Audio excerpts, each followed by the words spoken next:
ਦਿੱਲੀ ਤੋਂ ਆਏ ਹੋਏ ਆ ਰਜਿੰਦਰ ਸਿੰਘ ਜੀ ਵੀਰਾ, ਇਹਨਾਂ ਨੂੰ ਮਾਮਾ ਜੀ ਵੀ ਕਿਹਾ ਜਾਂਦਾ। ਇਹਨਾਂ ਨਾਲ ਅਸੀਂ ਗੱਲਬਾਤ ਕਰਦੇ ਹਾਂ ਥੋੜੀ ਜਿਹੀ, ਕਿਉਂਕਿ ਜਿੰਨੇ ਵੀ ਆਏ ਆ ਕੋਈ ਵਾਹਵਾ ਵੱਡਾ ਜੱਥਾ ਲੈ ਕੇ ਆਏ 1500 ਬੰਦੇ ਦਾ, ਪਰ ਉਹ 'ਚ ਬਹੁਤੇ ਜਿਹੜੇ ਆ ਉਹ ਸਾਰੇ ਬਾਬੇ ਬਾਬੇ ਹੀ। ਇਹਨਾਂ ਨੂੰ ਇਹ ਮੈਂ ਪੁੱਛਣਾ ਚਾਹੁੰਦਾ ਕਿ ਕੀ ਚੱਕਰ ਆ ਕਿ ਨੌਜਵਾਨ ਜਿਹੜੇ ਆ ਉਹ ਮਜ਼ਹਬ ਵੱਲ ਉਹਨਾਂ ਦਾ ਕੋਈ ਲਗਾਓ ਨਹੀਂ, ਆਪਣੀ ਤਰੀਕ ਵੱਲ ਉਹਨਾਂ ਦਾ ਕੋਈ ਲਗਾਓ ਨਹੀਂ। ਹਾਂਜੀ ਦੱਸੋ ਜੀ। ਸਭ ਤੋਂ ਪਹਿਲੇ ਮੈਂ ਸਾਰੀ ਸਾਧ ਸੰਗਤ ਨੂੰ ਵਾਹਿਗੁਰੂ ਜੀ ਕਾ ਖਾਲਸਾ ਵਾਹਿਗੁਰੂ ਜੀ ਕੀ ਫਤਿਹ। ਸਾਹਿਬ ਸ੍ਰੀ ਗੁਰੂ ਨਾਨਕ ਦੇਵ ਮਹਾਰਾਜ ਜੀ ਦੇ 550 ਪ੍ਰਕਾਸ਼ ਪੁਰਬ ਤੇ ਲੱਖ ਲੱਖ ਵਧਾਈ ਦਿੰਦਾ। ਦਾਸ ਫਤਿਹਨਗਰ ਦਿੱਲੀ ਤੋਂ ਆਏ ਆ ਤੇ ਮੈਂ ਇੱਕ ਬੇਨਤੀ ਜ਼ਰੂਰ ਕਰਦਾ ਹੈਗਾ। ਜਿਹੜਾ ਜੱਥਾ ਸਾਡੇ ਨਾਲ ਆਇਆ ਤਕਰੀਬਨ 1500 ਬੰਦਾ ਆਇਆ ਇੱਥੇ, ਤੇ ਉਹਦੇ ਅੰਦਰ ਤਕਰੀਬਨ 80% ਦੇ ਕਰੀਬ ਤਕਰੀਬਨ ਬਜ਼ੁਰਗ ਹੀ ਹੈਗੇ ਨੇ। 80% ਨੌਜਵਾਨ ਬੱਚਾ ਤਾਂ ਕੋਈ ਮੈਂ ਦੇਖਿਆ ਕੋਈ ਨਹੀਂ ਉਹਦੇ 'ਚ। ਕੋਈ 8-10 ਬੰਦੇ ਕੋਈ ਵੀ ਇਹ ਕਰਨੇ ਕੋ ਆਏ ਉਹਨਾਂ ਨੇ।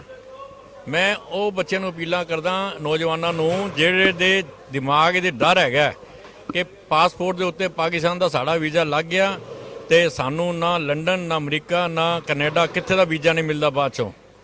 ਇਹ ਗੱਲ ਗਲਤ ਹੈਗੀ ਏ।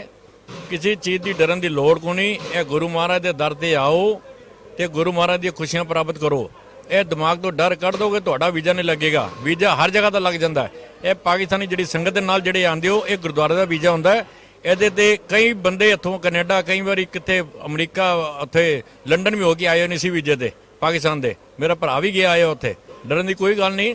ਤੇ ਮੈਂ ਇਸੇ ਕਰਕੇ ਬੇਨਤੀ ਸਾਰਿਆਂ ਨੂੰ ਕਰਦਾ ਕਿ ਜਿੰਨੇ ਨੌਜਵਾਨ ਪੀੜ੍ਹੀ ਜਿਹੜੀ ਹੈਗੀ ਹੈ ਉਹ ਆ ਕੇ ਗੁਰੂਆਂ ਦੇ ਦਰਸ਼ਨ ਕਰੋ। ਆਪਣੇ ਬਜ਼ੁਰਗਾਂ ਦੇ ਵੀ ਨਿਸ਼ਾਨੀ ਦੇਖੋ ਇੱਥੇ ਆ ਕੇ, ਤੇ ਗੁਰੂਆਂ ਦੇ ਸਥਾਨਾਂ ਦੇ ਦਰਸ਼ਨ ਕਰੋ ਤੇ ਗੁਰੂ ਮਹਾਰਾਜ ਦੀ ਖੁਸ਼ੀਆਂ ਪ੍ਰਾਪਤ ਕਰੋ। ਆ ਕੇ ਦੇਖੋ 550 ਸਾਲ ਤਾਂ ਹੀ ਮਨਾਉਣਾ ਸਾਦਾ ਸਫਲ ਹੈ ਜੇ ਗੁਰੂਆਂ ਦੇ ਕਹਿਣ ਤੇ ਚੱਲੀਏ ਅਸੀਂ। ਤੇ ਮੈਂ ਇਹੀ ਬੇਨਤੀ ਖਾਸ ਤੌਰ ਤੇ ਬੱਚਿਆਂ ਨੂੰ, ਨੌਜਵਾਨਾਂ ਵੀਰਾਂ ਨੂੰ ਬੇਨਤੀ ਕਰਦਾ ਕਿ ਇਹ ਡਰ ਕੱਢ ਦਿਮਾਗ ਤੋਂ ਕੱਢ ਦਿਓ ਕਿ ਪਾਕਿਸਤਾਨ ਦਾ ਵੀਜ਼ਾ ਲੱਗ ਗਿਆ ਤੇ ਹੋਰ ਕੋਈ ਕੰਟਰੀ ਦਾ ਵੀਜ਼ਾ ਨਹੀਂ ਲੱਗਦਾ।